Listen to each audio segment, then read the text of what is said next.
Bonjour, je suis Gaël Châtelain-Berry, bienvenue sur mon podcast Happy Work, le podcast qui va vous envoyer de bonnes ondes avant d'aller travailler. Alors vous vous en doutez peut-être, je vais parler de confinement, le sujet dont tout le monde parle en ce moment. Bon, on va pas se mentir, l'annonce de confinement saison 2, c'est un choc, surtout pour les commerçants, les professionnels de l'événementiel et au passage pour les conférenciers en présentiel comme moi qui ont eu la bonne idée de choisir un métier qui n'a aucun sens si vous n'êtes pas en face de 200, 300 ou 400 personnes en présentiel. Mais bon, ça c'est un autre sujet. Dans ce genre de situation, en fait, il y a deux solutions. Râler, pester et se convaincre que ce confinement est injuste et déprimer. La deuxième possibilité, c'est de se dire « Ok, on n'a pas le choix, faire avec et essayer d'en tirer le meilleur possible. » Alors, si vous me connaissez, vous vous en doutez, j'ai plutôt choisi la deuxième option et c'est ce dont je vais vous parler.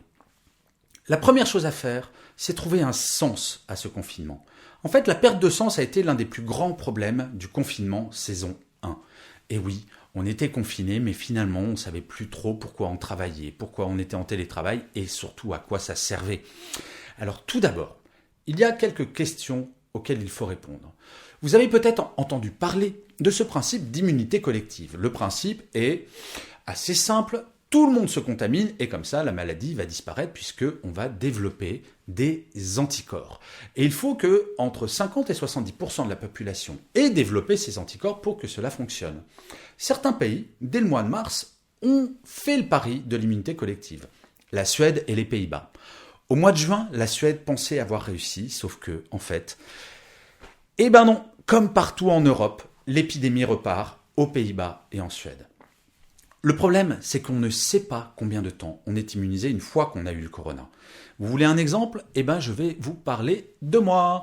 En mars, mon épouse est rentrée du bureau et quelqu'un à son bureau lui a gentiment donné le coronavirus. Et derrière, ben oui, quand on est marié, on partage tout. J'ai récupéré le corona. Nous avons tous les deux été plutôt très malades pendant 3 semaines. On s'en est sortis. Et on a souhaité faire un test pour savoir si nous avions des anticorps. On a fait ce test en août. Et en août, tout allait bien. Elle avait énormément d'anticorps et j'avais énormément d'anticorps. Donc a priori, 0 chance de récupérer le coronavirus.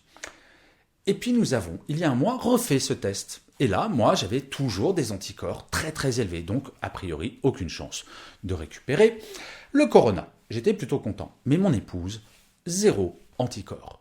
C'est-à-dire que potentiellement, elle peut être recontaminée. Donc l'immunité collective, ça ne fonctionne pas. Et là, ce sont les anticorps qui parlent. Le sens du confinement, c'est de stopper la progression du virus. La deuxième chose, c'est vous allez avoir des personnes qui vont vous dire « Ah, finalement, le corona, ça tue des vieux et des malades, c'est pas si grave. » Alors c'est vrai, je ne suis pas mort du virus. Je suis plutôt en bonne santé, je fais du sport, j'ai plutôt une vie relativement saine. Mais j'ai des séquelles. Par exemple, je ne peux plus courir comme je le faisais avant car je n'ai absolument plus de souffle. Et je le récupère très très très lentement. Et en fait, beaucoup d'anciens malades, y compris des jeunes de moins de 30 ans, ont des séquelles très sérieuses, y compris des séquelles neurologiques. Et on ne sait pas si ça va durer 1 mois, 2 mois ou si c'est à vie.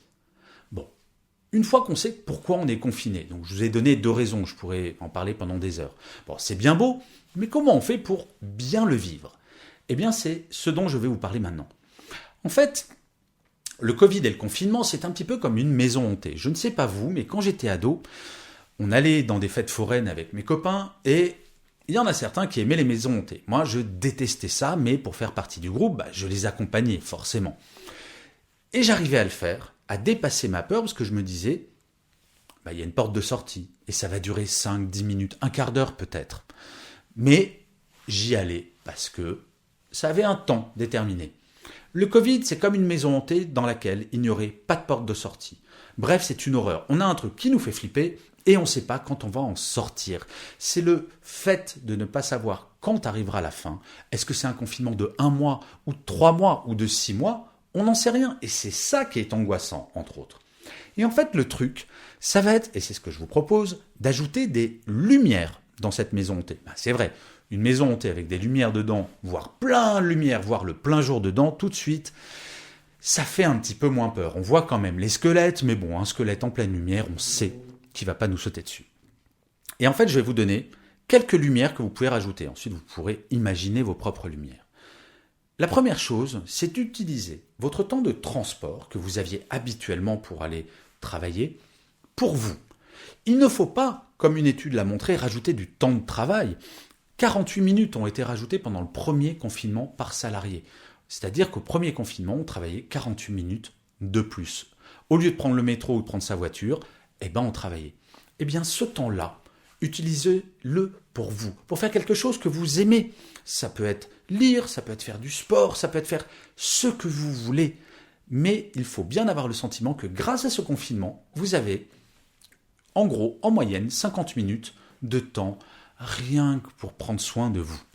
La deuxième chose, pour celles et ceux qui ont des enfants et qui ont vécu le premier confinement, cette fois-ci, ils vont à l'école. Et donc, tout ce temps que nous avons en plus, il est vraiment pour nous. Vous n'allez pas vous retransformer en instituteur ou en institutrice. Le temps que vous avez en plus, grâce à la suppression des temps de transport, parce que les enfants ne sont pas là, apprenez quelque chose de nouveau. Ça peut être une langue, ou alors mettez-vous à la guitare. L'idée, c'est de rendre ce moment aussi positif que possible. Bien sûr que le confinement, c'est quelque chose d'anxiogène. Bien sûr que le Covid fait peur. Mais imaginez, dans 1 mois ou dans 2 mois, voire dans 2 ans, une fois que le Covid sera loin derrière nous, et vous direz, mais si je peux faire ce morceau de guitare comme ça, c'est quand même grâce au confinement. Il faut créer des choses. On a tendance à penser que le Covid et le confinement vont détruire notre créativité, vont briser certaines choses chez nous. C'est à nous de créer des lumières qui vont faire qu'on va transformer cet immobilisme en énergie. Une autre lumière que vous pouvez faire, c'est d'écrire un journal sur la période que nous vivons. Franchement, essayez de vous rappeler où vous en étiez il y a 1 an. Est-ce qu'on aurait imaginé, mais ne serait-ce que le 10e de ce que nous sommes en train de vivre? Absolument pas. Écrivez un journal et vous verrez, vous le relirez dans 10 ans et vous vous direz « Waouh, c'était ça, c'était incroyable !» Et qui sait, peut-être que ce journal, vous en tirerez un roman ou un livre qui sera publié dans quelques mois ou dans quelques années. Bref, écrivez, vous allez voir, ça aide vraiment à comprendre la période et à la passer de façon plus positive. Ensuite, une chose très simple, forcez-vous à sourire tous les matins à la première personne que vous voyez. Ça peut être votre compagnon, votre compagne, vos enfants. Et si jamais vous êtes seul chez vous, souriez-vous à vous-même dans le miroir.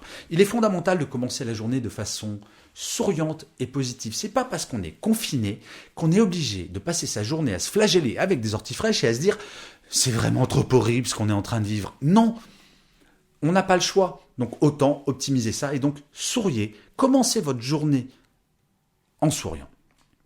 Et enfin, adaptez vos horaires. Ne faites pas que travailler. Ce qui sera possible si vous appliquez les points précédents. C'est-à-dire qu'il faut vraiment profiter de cette période de confinement pour faire que votre rythme soit adapté à votre travail. Si vous avez envie de travailler de 8h du matin jusqu'à 11h, de faire une pause de 11h à midi, de reprendre jusqu'à 14h et de déjeuner qu'à 14h30, libre à vous. On peut enfin faire ce que l'on veut. Bien entendu, le travail va être fait, mais il faut que vous ayez conscience que ce confinement va vous permettre de prendre beaucoup plus soin de vous et d'avoir un rythme physiologique qui vous corresponde totalement. Ce que nous faisons là, le confinement je veux dire, c'est fondamental. On n'a aucune idée de combien de temps ça va durer, mais essayons de mettre ce temps à profit au lieu de déprimer. Faisons quelque chose de positif à partir de quelque chose qui est profondément négatif. Et vous allez voir, une fois que le corona sera parti, on se dira « Ok, c'était dur, mais on en a fait quelque chose vraiment de chouette. » Et je finirai cet épisode de Happy Work, comme d'habitude, par une citation. Pour celui-ci, j'ai choisi une phrase de Antonio Gramsci qui disait « Le pessimisme de la connaissance n'empêche pas l'optimisme de la volonté. » Je vous remercie 1000 fois d'avoir écouté ou regardé, si vous êtes sur YouTube, cet épisode de Happy Work. Je vous dis rendez-vous au prochain épisode et d'ici là, surtout en ce moment, prenez soin de vous.